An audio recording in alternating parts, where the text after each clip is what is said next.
María Verónica Rossetti nació en Ciudad de Buenos Aires y es profesora de Ciencias Naturales y licenciada en Ciencias Biológicas. En la actualidad, entre varias funciones, se desempeña como capacitadora del Ministerio de Educación de la Nación y del Ministerio de Desarrollo Social.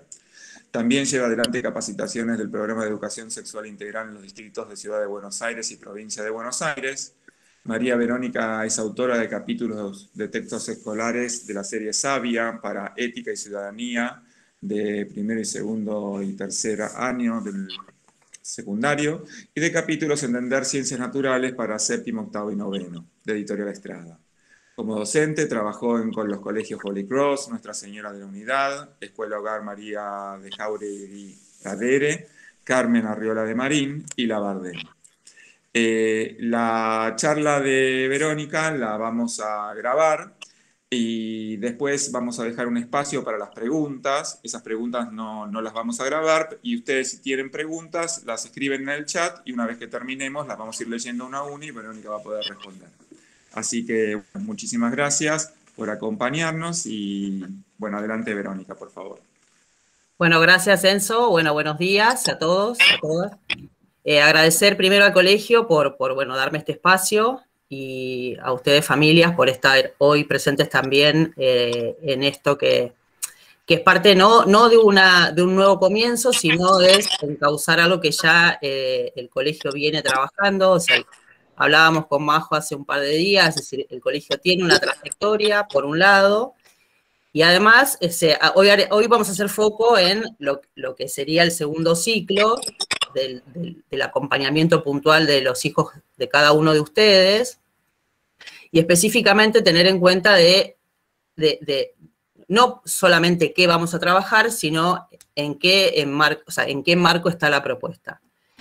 Yo hoy no voy a hacer más que invitarlos a un espacio de reflexión, de poder pensar en qué objetivos o qué buscamos cuando hablamos de educación sexual integral, qué nos pasa con todo esto, porque además hay tanto ruido externo en estos últimos años, ¿no? En cuanto a lo que es temáticas de sexualidad, y cómo tenemos que establecer acuerdos entre las familias y el colegio, que a veces tampoco comprendemos qué significa esto de establecer acuerdos, porque sobreentendemos que a lo mejor el colegio tiene que comunicarnos qué es lo que va a hacer y si estamos de acuerdo o no, esto se hace o no se hace. Si no establecer acuerdos es justamente poner en común qué es lo que vamos a ir acordando, porque como bien lo decía Enzo, a veces las situaciones irrumpen en casa o irrumpen en el colegio. Entonces tenemos que estar en sintonía, porque acá el foco importante son nuestros hijos, ¿no? Y qué es lo que les está sucediendo.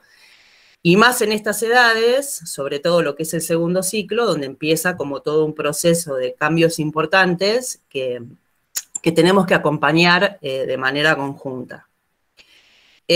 Siempre arranco en hacer como hincapié, porque cuando hablamos de educación sexual integral, o hablamos de educación sexual, o hablamos de sexualidad, no podemos dejar de pensar en lo que nos atraviesa desde lo que nosotros traemos individualmente. Cómo fue nuestra educación en nuestra niñez, en nuestra adolescencia, ya sea a nivel escolar, ya sea en nuestra familia, ya sea en nuestros grupos de referencia, si tuvimos una charla con una médica, si hubo un trabajo puntual o un taller.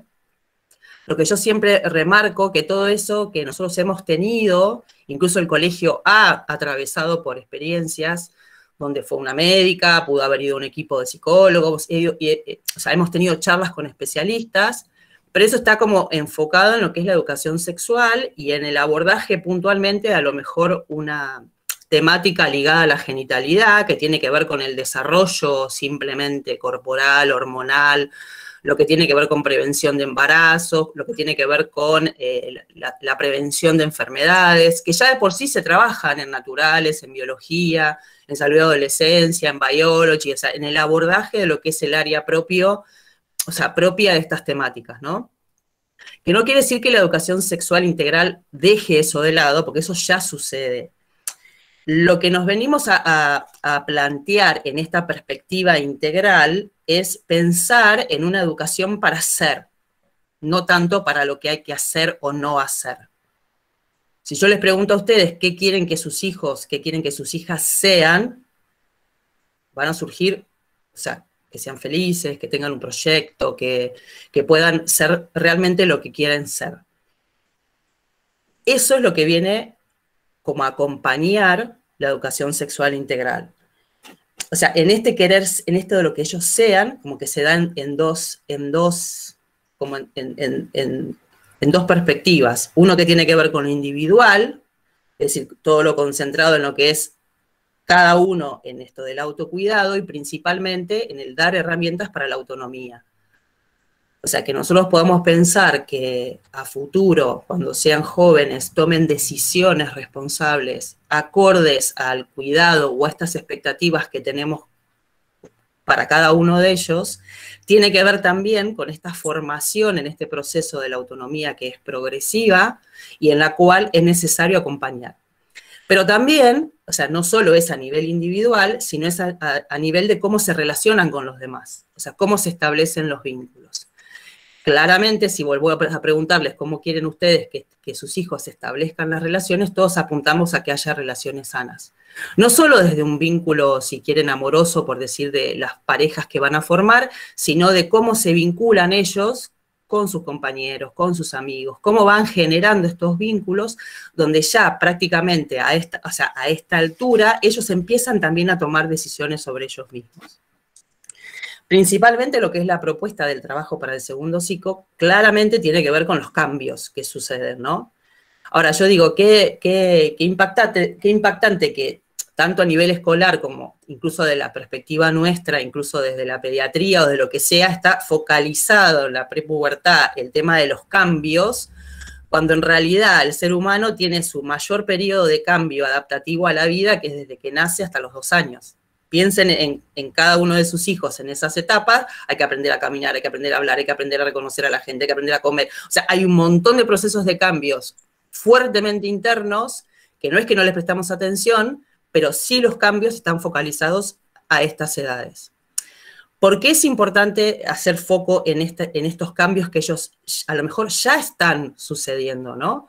Por eso incluso convocamos desde 3er grado, o sea, el desarrollo que tiene que ver con los procesos, si quieren, más bien biológicos, con todo lo que tiene que ver con lo hormonal, tenemos rangos donde es diverso. Entonces, si yo quiero trabajar en prevención, si yo tengo en este foco, en esto que quiero que sean, y quiero trabajar desde la prevención o el acompañamiento de procesos, tenemos que empezar a tener una mirada en este sentido en esta edad. Los cambios, generalmente, hacemos foco a lo que pasa con el cuerpo, pero no es solo el cuerpo lo que va cambiando. Cambian las emociones, cambia la forma de pensar, cambia la forma como percibo lo externo, empiezan como a querer despegarse de nosotros, ¿no? O sea, empieza, como yo digo siempre, empiezan a cerrarse puertas que hasta antes estaban abiertas, empieza a ver, si quieren, más llegado a la finalización de lo que sería un 5º, 6º grado, ya puede ser diverso, puede suceder o no suceder, y mucho más tenemos que poner foco, si quieren, atención ahora, porque yo lo que les puedo compartir, que las cosas que puedan surgir no las invento, me han sucedido, tenemos registro hasta el 2019. O sea, hoy post pandemia recién estamos como volviendo a reencontrarnos y tenemos que estar muy atentos a de qué manera afectivamente, emocionalmente, todo esto que hemos vivido en el 2020 y parte del 2021 fue afectando en nuestros chicos, ¿no? O sea, ya tenemos indicios de situaciones de gran ansiedad, de depresión y demás, tal vez en los más adolescentes, donde todavía cuesta como reacomodar el ritmo. Entonces, yo puedo darles hoy muchos datos o estadísticos que tenemos hasta el 2019, porque si quieren el Ministerio de Salud, Ministerio de Educación, Desarrollo Social, manejamos estadísticas en función de lo que vamos recibiendo. Pero como yo digo siempre, yo puedo darles porcentajes de muchas de las situaciones que aborden estos temas, pero como yo siempre digo, mi hija es mi 100%. Por más que yo les diga el 94% de los chicos, el 80% de los chicos, o sea, mi hijo es mi 100%. Y si tengo 3 hijos, no es 33, 33, 33, sino cada hijo va a ser mi 100%. Y la mirada y el abordaje mío va a ser en su totalidad. Entonces, de esa manera es como queremos acompañar estos procesos. Lo importante de tener en cuenta y de este espacio es que nuestros chicos necesitan interlocutores. No solo las leyes, la Organización Mundial de la Salud reconoce a la familia como la primera validada como interlocutora. Pero y esto no lo digo yo, lo dice la Organización Mundial de la Salud, entiende que en temáticas de sexualidad, no se enojen con esto, los padres, las madres, somos analfabetos. ¿Qué quiere decir eso? No sabemos de sexualidad, nosotros tenemos cada uno personalmente una trayectoria de su propia vida en sexualidad.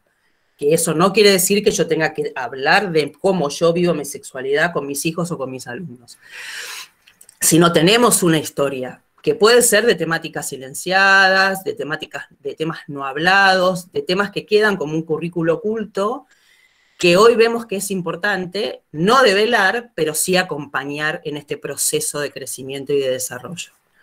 Porque acuérdense que lo que tenemos foco en esto que queremos que sean. Si yo quiero que sean, tengo que acompañar ese proceso y poner la palabra.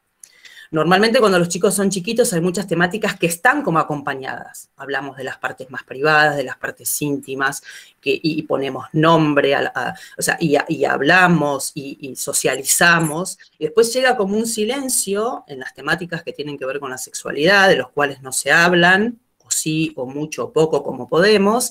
Y después cuando irrumpe la situación, queremos que hablen. Entonces, puede suceder a nivel escolar, puede suceder a nivel familiar. Entonces, en esto que les decía, que a mí me impactó cuando lo escuché, este concepto de la Organización Mundial de la Salud, y cuando yo lo decía, la gente se me enojaba, dije, bueno, entonces el desafío está en formemos a las familias para que puedan ser reales interlocutores. El formar a las familias no es darles clase de sí, si quieren pueden venir a mis capacitaciones, yo puedo darles material, pero el formar quiere decir generar estos espacios para que podamos establecer acuerdos. Acuerdos, ¿qué quiere decir esto? Enzo lo decía muy bien al principio. Vamos a hablar con los chicos, vamos a trabajar con los chicos el lunes. Ustedes ya hoy lo saben, pueden empezar a conversar con ellos. Van a venir seguramente inquietudes, porque los chicos, como les dije al principio, ¿dónde hablan? ¿Hablan en casa o hablan en el colegio? Es probable que hasta hoy o uno también valida la presencia de, por ejemplo, una médica, un especialista en niñez. Todos lo validamos, pero nosotros como adultos son interlocutores válidos. No son válidos para los chicos. Para los chicos, ¿quiénes son los interlocutores válidos? Ustedes, los papás, las mamás y los maestros. Sí, como les decía en esto, cuando yo empecé a trabajar en esto de educación, de cómo hacer el abordaje de la educación sexual en los colegios, mi trabajo fuerte durante un tiempo fue con los alumnos, porque yo como profesora, incluso por el área en la que trabajo de ciencias naturales, la educación sexual era parte de, pero era esta mirada simplemente, si quieren, desde la biología. Una vez que empecé a trabajar como desde el otro lado, empezamos en un momento desde la perspectiva de lo que creíamos que debería ser, de cómo deberíamos hablar, de qué temas deberíamos hablar. Ya hoy, como los colegios han avanzado en el trabajo, ya tenemos lo que los chicos nos dicen. Entonces yo a lo mejor lo que les puedo compartir y mi trabajo en cómo yo armo las propuestas no es de lo que yo creo que debería ser como arranqué trabajando, sino de cómo ellos nos plantean las cuestiones y cómo entonces deberíamos pensar este acompañamiento. Entonces, ¿por qué es importante esta presencia de interlocución? Porque justamente tenemos que, como todos, acompañar desde el mismo modo. Incluso, algo súper importante que surgió, y acá sí ya con estadísticas puntuales, hablando en prevención del abuso sexual infantil, o sea, el abuso, no solo infantil, sino en la adolescencia, en las estadísticas lo que surge es quién es la persona a la que primero le contarían. A la maestra, ¿no? En las edades.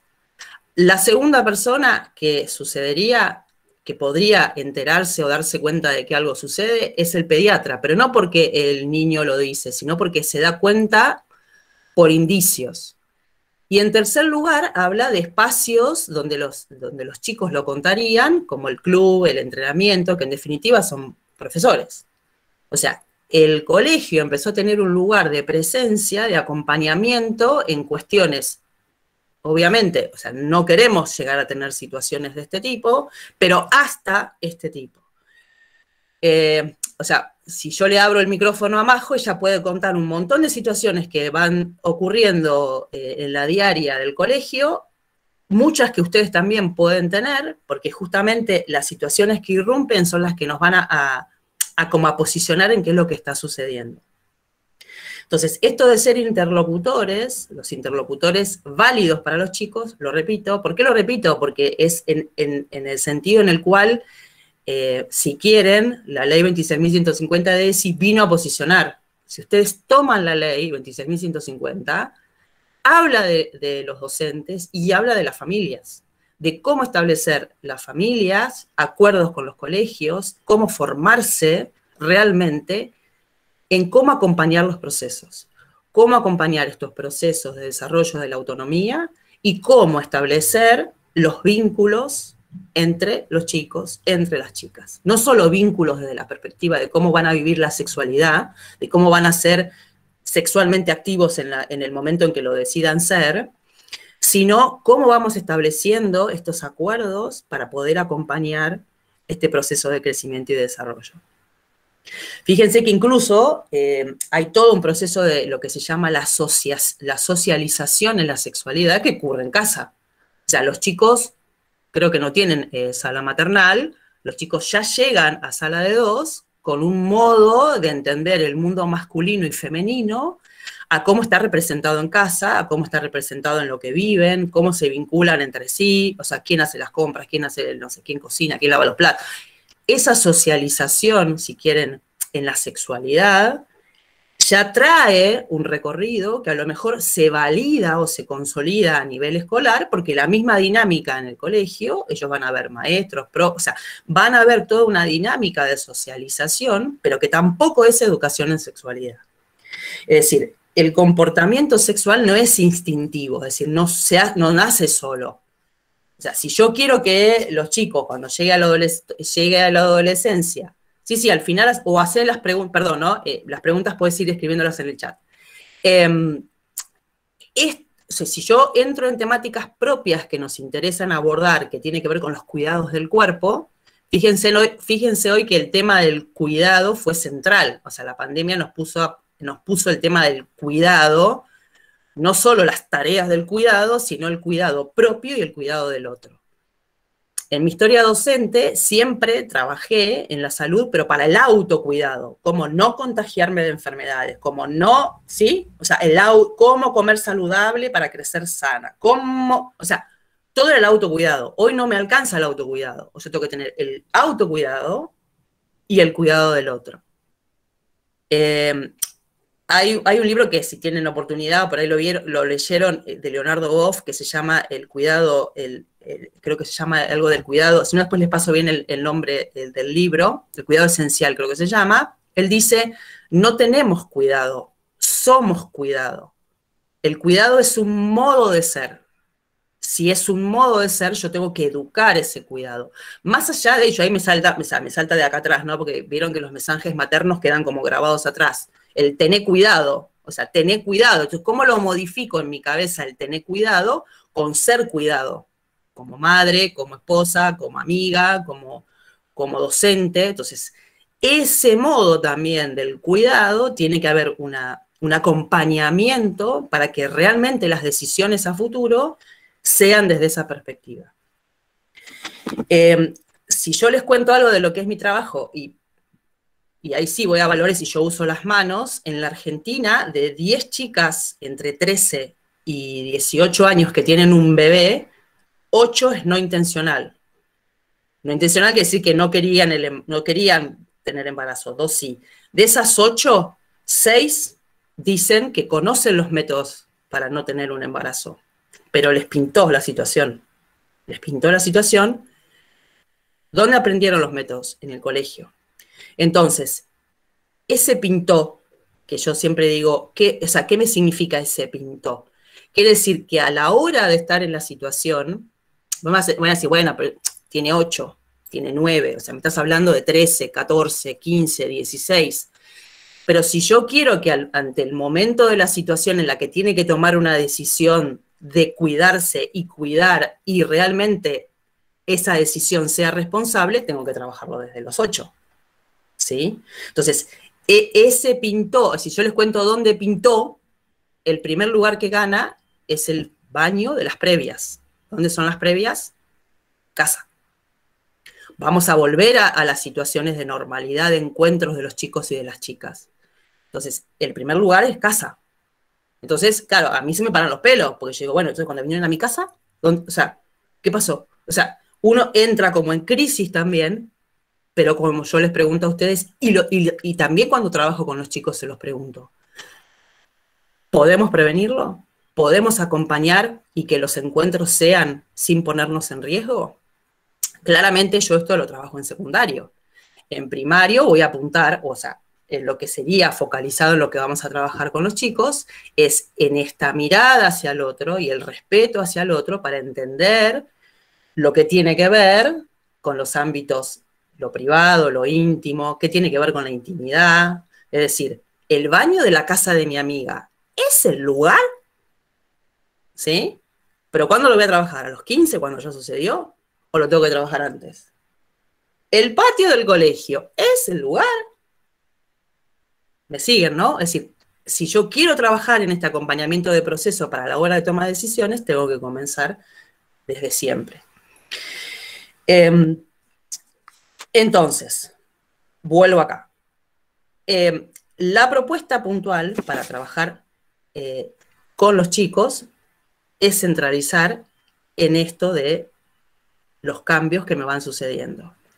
Los cambios van sucediendo a nivel corporal de manera diversa, los cambios van sucediendo a nivel emocional, los cambios van sucediendo a nivel intelectual y necesitamos interlocutores. Si quieren, también hay una parte importante que es esto de establecer acuerdos. Establecer acuerdos con el colegio, pero también establecer acuerdos entre ustedes. Seguramente ya han pasado, como yo digo siempre,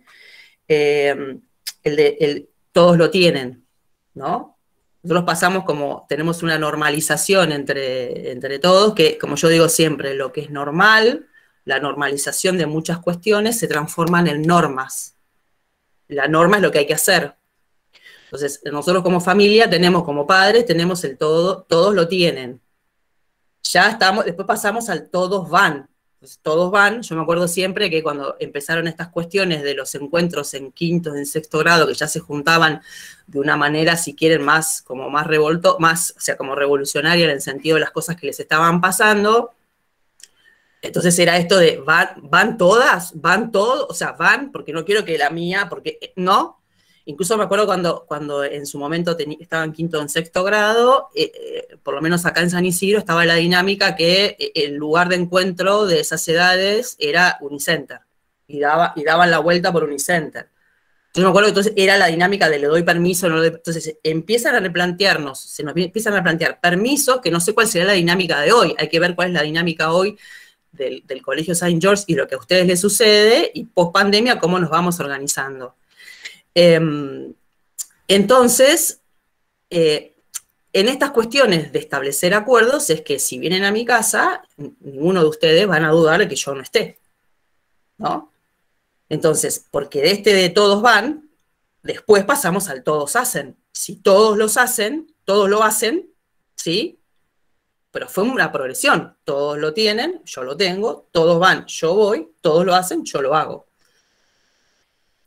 Esta normalización pasa a nivel social, pasa a nivel, si quieren, de los grupos, de las comunidades. Cada uno de ustedes ha formado con su otro, o sea, como pareja, han formado, si quieren, un sistema familiar con acuerdos implícitos o explícitos. Y hoy somos, no sé cuántos somos 52 presentes acá. En este mínimo espacio somos 52 sistemas, por así decirlo, con acuerdos propios de cada familia, que podemos compartir o no con los otros. Entonces, en ningún momento vamos a hacer juicio de valor de las decisiones de los demás, pero sí tenemos que establecer acuerdos cuando nuestros hijos, nuestras hijas van a estar juntos.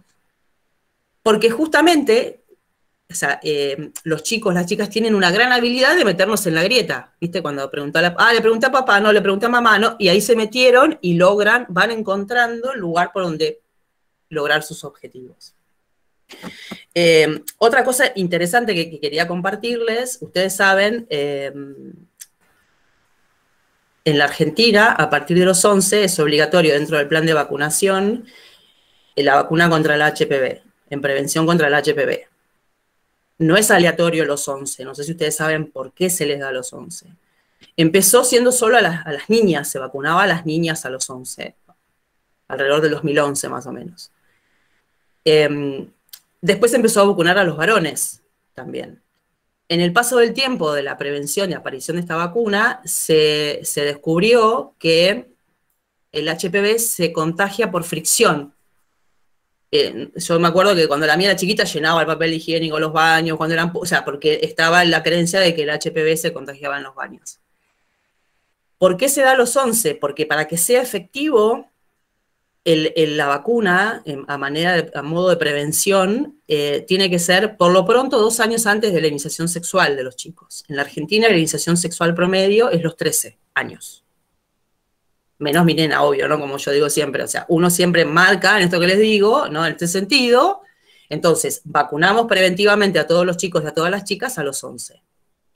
Entonces, todo esto que yo les comparto no es como para tampoco no es para prender la alarma ni asustarse, sino en este camino de acompañar procesos y entender las cosas como suceden. Porque así como yo les digo esto de todos lo tienen, todos van, todos lo hacen, a nivel de cómo, si quieren vivir la sexualidad o empezar con estas experiencias sexuales, los chicos también tienen un recorrido que creen que hay como un paso a paso que tienen que hacer o ser para como establecer este modo de crecer, este modo de cumplir etapas para ser, no sé, ser adolescentes, ser jóvenes, no sé cómo decirles.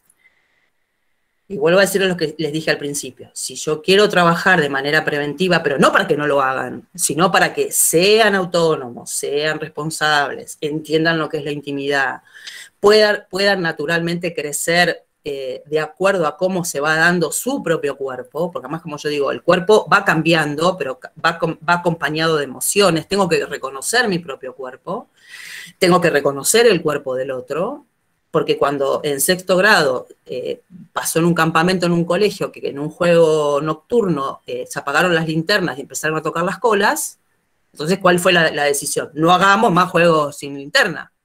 No, el punto no es no hacer juegos sin linterna. Hay que entender que si se apaga la luz no tengo que tocar ningún cuerpo, que no sea el mío. Pero ¿cómo lo trabajo eso? Lo trabajo después que se tocaron las linternas. Entonces, no se imaginan las cosas que se disparan, ¿no? Sobre todo si la cola que tocaron fue la de la mía. Entonces, en esas cuestiones, el acompañamiento de las cosas que nos van pasando no es natural, ¿sí? Yo me acuerdo que tenía un alumno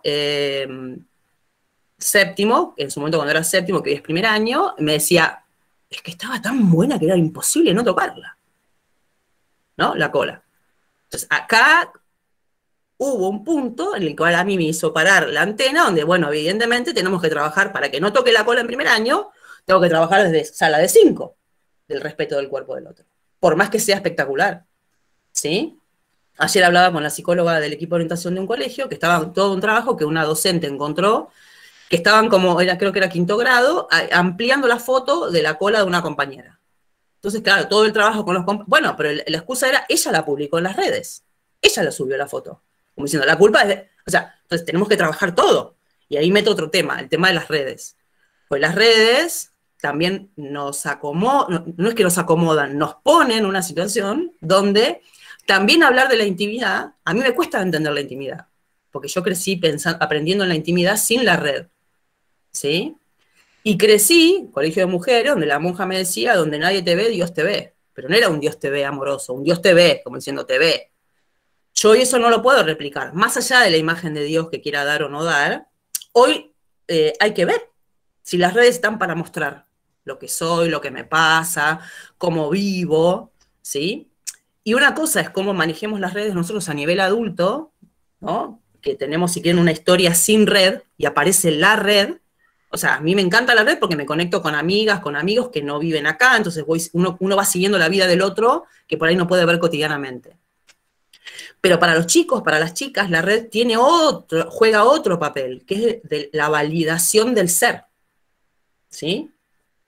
¿Cuántos corazoncitos, cuántos likes juntos? Entonces, cuando uno encuentra que eso genera emociones, ¿sí? Uno tiene que prestar atención, ¿sí? Si yo veo que estresa el comentario que me ponen en la foto que publico, o esto que sucede, publico una foto, porque además, como yo digo, las fotos tienen que ver con la intimidad, pero a veces uno cuando sigue las redes, sobre todo en la adolescencia, las fotos están sacadas en el baño, frente a un espejo, ¿sí? O sea, son grandes sacadores de fotos de torsos, como digo yo, ¿no? Donde saben manejar, pero hasta dónde la intimidad entra en juego, porque también en esta dinámica comunicacional que tiene que ver con las redes, confunde, porque a veces el seguimiento en las redes habilita cuestiones que en nuestras épocas era el sí o el no, pero cara a cara, ¿sí? Entonces, en esto también tenemos que empezar a acompañar, pero a entender de qué manera, o sea, nosotros tenemos clara cuál es la intimidad, o sea, qué es lo que tiene que ver con el ámbito privado y tiene que ver con el ámbito público. Que va más allá si yo circulo por mi casa envuelta en la toalla, en una bata, o me cambio delante de mi hija o delante de mi hijo sin ningún tipo o no. O sea, no tiene solo que ver con eso. Porque la intimidad también es lo que pasa por adentro, lo más profundo, a nivel espiritual, a nivel, si quieren, afectivo y emocional. Entonces, el cuidado de la intimidad es todo lo que me pasa con eso también. Entonces, el trabajar el cuidado del cuerpo y el acompañamiento de los chicos tiene relación con lo que les decía antes. Entonces, la intimidad está ligada con la autonomía, y la autonomía va de la mano del cuidado. Entonces, acuérdense, soy cuidado, no tengo cuidado. Tengo que ser cuidado. Porque además, yo hasta hoy soy cuidada por mamá, soy cuidada por papá, soy cuidada por, no sé, un abuelo, soy cuidada por la maestra, soy cuidada por la directora, o sea, por Majo, o sea, soy cuidado por adultos referentes, ¿sí? Que además de ser referentes, tienen que ser interlocutores. El ser interlocutor no es solo poner palabras. Porque me acuerdo que una alumna me decía, cuando mi mamá empieza a hablar, yo hago chic, como diciendo, apago la oreja. Cuando se calla, hago chic. Entonces, el ser interlocutor no es solamente poner palabras, sino es dar la palabra, ¿sí? A lo mejor el mayor desafío es cuando, y lo más rico es cuando uno va en el auto, vieron que va en el auto, si vas haciendo auto y eso es como una burbuja invisible y atrás tuyo empieza a suceder un mundo que es súper atento, donde uno recibe toda la información de lo que está sucediendo. Entonces, eso en lugar de vivirlo como amenaza, lo interesante es de poder vivirlo como una oportunidad para después, y acá viene algo interesante, como yo siempre lo planteo como desafío, resignificar el grupito de WhatsApp de mamis, ¿no? Es decir, donde el grupo también sea como un espacio si quieren, de interacción para hacer este acompañamiento de las cosas que van sucediendo, ¿sí? Entonces, no quiero extenderme, no sé cómo estamos en el tiempo, Majo, ustedes me dirán si ya hay preguntas en el chat. Tenemos un ratito, hasta -20 más o menos, ¿puedes seguir? ¿Puedo seguir? Perfecto. Entonces, si quieren ahora, comparto puntualmente, no sé si son todas las familias de quinto y sexto grado. No, pero podés compartir, hay varias. No, por eso, lo voy a compartir igual, porque va a ser... Las demás vendrán, claro. Genial. La idea de centralizar el trabajo con los chicos de quinto y sexto, y vuelvo a decir, o sea, tenemos que comprender que el colegio ya viene trabajando, el colegio trabaja el acompañamiento de lo que va sucediendo, ¿no? Si quieren a partir de ahora, no a partir de ahora, uno va como incorporando, va agregando, va enriqueciendo este acompañamiento de lo que va sucediendo, y además también es algo dinámico, ¿sí? Los chicos de sexto grado de hoy no son los mismos chicos de sexto de hace 6 años, ni los de prepandemia, ni los del año que viene. Entonces, porque además cada grupo tiene sus propias características y lo importante es poder acompañar a cada proceso. Como yo digo siempre, no sé la cantidad de alumnos que tiene el Saint George por lo pronto en la primaria. 300 alumnos son 300 procesos individuales que hay que acompañar. Y no solo 300 procesos individuales que hay que acompañar. Hay 300 papás y mamás, o sea que son 600 adultos que hay que acompañar porque cada hijo, cada hija tiene su propio proceso. Y aquellas familias que están hoy acá y seguramente tienen más de un hijo, no son iguales los procesos, ¿sí? Entonces, el poder dar respuesta y ser interlocutor referente hace que podamos tener atenta la mirada en lo que está sucediendo propio a cada edad. No es lo mismo lo que voy a trabajar en nivel inicial, no es lo mismo lo que voy a trabajar en primer y segundo grado, y no es lo mismo que voy a trabajar en el segundo ciclo, ni es tampoco lo mismo que voy a trabajar en el secundario. Entonces, sí focalizamos fuertemente en lo que tiene que ver con los cambios corporales, ¿no? Es decir, los cambios corporales, porque es lo que más puedo ver, ¿sí? Entonces, pero no solo es el granito que aparece, el pelito que aparece en la parte del cuerpo que no estaba, o si aparece la menstruación, cómo hablo, cómo no lo hablo. O sea, no es solamente lo que ya sabemos que sucede en este tiempo, que uno va acompañando y va observando. Por suerte, hay mucha palabra y mucho acompañamiento, no solo desde el colegio, sino desde la familia, sino uno tiene, si quieren, tiene como un seguimiento también desde un pediatra o un especialista que acompañe, de cualquier tipo que sea necesario. Y como yo digo siempre, o sea, nuestros chicos y en estas edades son como esponjas, tienen todo su cerebro explotado y hacen de todo, los llevamos a todos lados, o sea, están súper estimulados, que es buenísimo, porque progresivamente ustedes ya saben que a partir de los 12, 13, empieza lo que se llama la poda neuronal, que es la poda neuronal, el mismo cerebro como que recicla las neuronas y hace como una nueva recombinación de conexiones para los nuevos procesos que tienen que comenzar en las edades a futuro. Pero esos procesos a futuro son de cómo está transcurriendo hoy, ¿sí? Entonces, lo que suceda hoy o lo que hagamos hoy a nivel de todo tipo, de alimentación, de acompañamiento en lo que es la emocionalidad, lo que tiene que ver con estos cambios corporales, a cómo los observamos y cómo los acompañamos, va a ser lo que va a suceder después. Entonces, como yo les decía, entonces vamos a trabajar en esto, qué pasa con nuestros cuerpos. La propuesta va como en tres, si quieren, como en 3 líneas. Primero, lo que yo soy, porque los chicos están en quinto, están en sexto, pero no arrancan de cero ahí, traen una historia.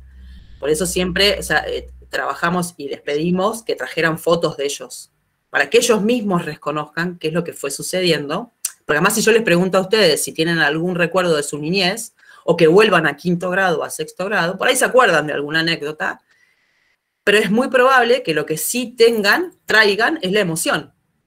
Es decir, cómo haya sido su primaria, cómo haya sido su secundaria, es probable que conserven amistades, es probable que, más allá de que sean experiencias lindas, agradables o tristes, esa emocionalidad fue la que quedó. Y eso es lo que nos acompaña siempre. O sea, yo puedo tener recuerdos a todos en todo nivel, a nivel familiar, a nivel escolar, a nivel de amigos, o sea, a todo nivel. Y yo por eso los invito a trasladarse a esta franja etaria de lo que les sucedió, y seguramente va a haber cuestiones emocionales que las representen. Entonces, no solo trabajamos qué es lo que pasa con el cuerpo, que ellos mismos lo van a reconocer, hacer hincapié de que eso es diverso, cada cuerpo tiene su modo de expresarse, su modo de desarrollarse. Venimos como también desde acá con los percentiles, venimos que de tal edad tiene que suceder. Hoy sabemos que eso no es así. Tenemos que entender que tenemos que respetar el proceso que cada uno hace. Y como vuelvo a decir, cada familia tiene su acuerdo y tiene su modo de hacer este acompañamiento. Pero como estamos a nivel escolar, vamos a establecer nuevos acuerdos de cómo vamos a hacer estos acompañamientos. Entonces, una vez que trabajamos como yo soy, vamos a trabajar en esto de qué me está pasando hoy, no solo qué le pasa al cuerpo, qué le pasa a mis emociones, porque ya me doy cuenta que a lo mejor lo que me dice mi mamá, no sé si estoy tan de acuerdo. Entonces, ¿cómo hago para expresar que no estoy tan de acuerdo? y donde se empiezan a hacer presente voces que hasta ayer estaban acalladas, o sea, como no acalladas, o no. Entonces, vamos a concentrar en qué es lo que nos pasa hoy, y vamos a tratar de proyectar mínimamente en esto de cómo imaginamos que vamos a hacer, ¿no? En proyectar de acá a un par de años, porque ahí es donde uno puede hacer este acompañamiento, si quieren, este ajuste en estas cuestiones que tienen que ver con la intimidad, que tienen que ver con la toma de decisiones, que tienen que ver con el cuidado, que tienen que ver con el cómo me vinculo con el otro, porque claramente no es lo mismo cómo me vinculo con el otro desde la perspectiva que yo puedo pensar en quinto y en sexto grado, a cómo ya la preocupación incluso nuestra como familia cuando están en secundario. Porque cómo me vinculo con el otro ya tiene otras connotaciones que tienen más que ver con el juego sexual, ¿no? Es decir, como que tiene que ver con otras cuestiones que son propias de esas edades, que no las vamos a abordar hoy, pero sí hoy vamos a hablar en el tema de la toma. Porque el tema de la autonomía va como también en un doble juego, a qué cosas sí quiero, pero qué es lo que no quiero. Muchas veces lo que no quiero, acuérdense, viene enmascarado en todos lo tienen, todos van, todos lo hacen. Decir no es muy difícil, o sea, no es que es muy difícil. Uno tiene que tener como una estructuración, si quieren, propia, para plantarse, cuando yo tengo 5 que dicen que sí, y yo creo que no, ¿no? Entonces, cuando, o sea, y esto del todos lo tienen, todos van, todos lo hacen, o sea, no lo dicen los libros, o sea, uno lo escucha, o sea, los chicos lo dicen, nosotros como padres los replicamos. Entonces, pero el problema no está en si todos lo tienen, todos van, es cuando todos lo hacen, porque en ese todos lo hacen, hay muchas cuestiones en juego que también los ponen en riesgo. ¿Sí?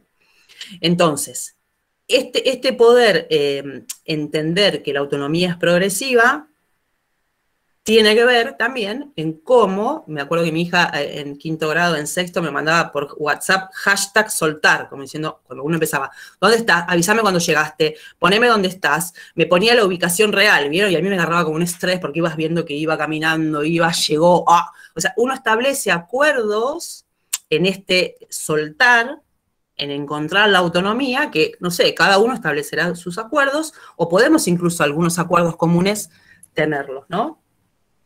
Entonces, el poder pensar en esto de que nos va a posicionar vuelvo al encuentro con los chicos, ¿no? En esto de quién soy, qué es lo que traigo en mi historia, qué me pasa hoy y cómo creo que me va a pasar, nos va a poner en situación de dónde están nuestros chicos hoy. Hay muchas cuestiones que son comunes, ¿no? Pero la comunidad de St. George es única. Sus hijos son únicos. Entonces, por más que yo traiga el librito, lo que me dice el ministerio, lo que pasa en quinto y sexto grado, yo tengo que estar abierta a lo que sucede en este colegio, porque lo que sucede en este colegio tiene que ver con esta interacción dinámica que traen desde siempre, ¿sí? Entonces, el acompañamiento es particular, y el acompañamiento va a estar en sintonía con lo que ustedes perciban, y lo que el colegio, a partir de este momento, también entienda en lo que tiene que acompañar. Eso por un lado. Entonces, si ustedes me preguntan a mí cómo concentraría o a qué cuestiones yo haría foco en estas edades, yo haría foco en esto de entender que cuando hablamos de educación sexual integral no estamos pensando en qué es lo que pueden hacer o no hacer, sino en lo que quieren llegar a ser, que tiene que ver con las expectativas que nosotros tenemos, sí, pero estamos en tiempos donde, incluso como padres, si yo les pregunto a ustedes cómo fueron sus padres, sus madres con ustedes, hay muchas cuestiones que ustedes modificaron, ¿sí? Si yo lo paso por mí, porque, bueno, yo soy la que tiene la palabra, pero en muchas cuestiones yo di más voz de la que yo tuve, si quieren. Yo dejé interactuar, ahora, eso es un gran desafío, porque la fuerza para romper el límite es mayor cuando uno da voz. Los chicos hoy vienen con mucha estimulación, entonces el golpe del límite es más fuerte, pero uno tiene que estar parado, aunque no sepa qué responder, ¿no? Por eso, lo interesante de tener estos espacios que son de formación en realidad, que son espacios de reflexión, porque todos tenemos ya ideas, todos ya hemos acompañado a nuestros hijos, nosotros hemos crecido, tenemos una historia, somos dos interactuando, más allá de que estemos juntos o no, a veces aparecen otros interlocutores, yo incluso a los chicos siempre los desafío a pensar en con qué persona hablarían, sin decirnos, ¿no? Que tienen que elegir a una persona con la que hablarían de esto que les pasa. No sabemos a quién van a elegir o a quién van a pensar. Entonces, lo interesante es que ustedes, papás, mamás, sean esos interlocutores. Porque sí, en esto sí puedo decirles también por lo que recibo y me doy cuenta, si nosotros adultos no somos referentes, pero además ser referentes no quiere decir solamente estar, sino que esté esta interlocución validada por ellos. Ustedes saben que hoy Google nos reemplaza así. Y de Google a la pornografía en temas de sexualidad es un abrir y cerrar de ojos que ni sabemos. Y tengo que agregar algo que me tengo que poner a investigar, que son los anime, que era un mundo que yo desconocía, pero hoy, dentro de los anime, de hecho, no sé si vieron las noticias, Dragon Ball Z hubo como una cosa extraña ahí, con temas de abuso de una niña, donde también tenemos que meternos, no porque ahora tenemos que, no voy a ser especialista en anime, pero son puertas que se van abriendo, donde es importante la presencia de esta interlocución validada, que se valida en la medida en que yo no me asuste frente a esto que irrumpe, que no me asuste frente a la pregunta o no me enoje, ¿sí? El otro día, ayer mismo hablaba con una psicóloga, y ya voy cerrando, pero para que entiendan, cuando yo digo no me asuste o no me enoje, hubo una situación en un colegio de Pacheco, me llama la psicóloga, porque encontraron en secundario a 2 chicos teniendo relaciones sexuales dentro del placar del colegio. ¿No? Detalle anecdótico no sé, ¿no? Que puso en juego ahí. Pero el preceptor que los encontró se enojó tanto porque me dijo, yo de solo pensar que podía ser mi hija, lo hubiera agarrado a trompadas en el patio. O sea, se enojó, pero no se enojó porque estaban haciendo, o sea, no estoy diciendo está mal, o sea, no voy a decir está mal tener relaciones sexuales porque parece como surrealista, en el placar del aula del colegio, sino, o sea, él se enojó porque pensó que podía ser su hija la que hubiese estado en esa situación. Y ahí se armó un gran lío, porque claro, se enojó, gritó, y terminó siendo el victimario, porque terminó siendo el que agrede a los alumnos, esa anécdota cerrada. Entonces, las situaciones cuando irrumpen, no solo a mí me descolocan, a mí me hacen entrar en shock, sino que de la forma en que yo reaccione, también ellos lo perciben y en función de ahí nos cierran la puerta. Esto que yo les decía, chic, nos cierran o nos lo abren.